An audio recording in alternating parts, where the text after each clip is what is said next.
Литература нуждается в книжных магазинах. Мгм. Чтобы книжный магазин Брали. был хотя бы один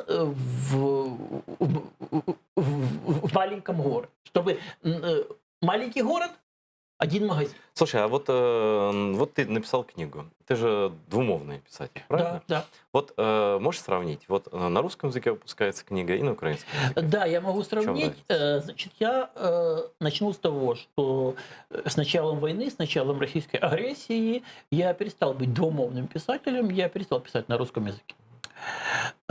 И сделаю небольшое отступление, что такое мои книги на русском языке. До войны, незадолго до войны, меня 2 раза издавали за поребриком.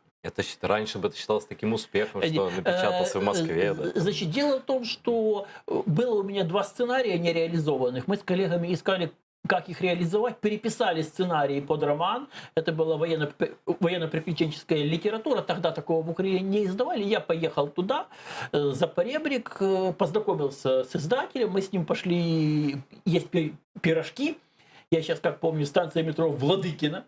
Господи. И произошел с ним разговор. Я очень люблю его цитировать. Думаю, тебе будет интересно. Повторюсь, я тогда писал на русском языке. Это была военно-приключенческая история, написана на русском языке про Вторую мировую войну. Харьковщина, 43-й год. Ну, ясно, что условные наши, условные немцы. Угу. И мне говорит этот издатель буквально следующее. У нас печатается много ваших украинских авторов. Вы все разные, пишете хорошо, но у вас одно общее. Вы все не любите НКВД. За что вы его не любите? Действительно. Вот у вас в произведении есть офицер НКВД. Он персонаж эпизодический, не главный, но его все равно вам нужно убить. Почему вам, всем украинцам, надо убить сотрудника НКВД? За что же вы, евреи, не любите СС? Да.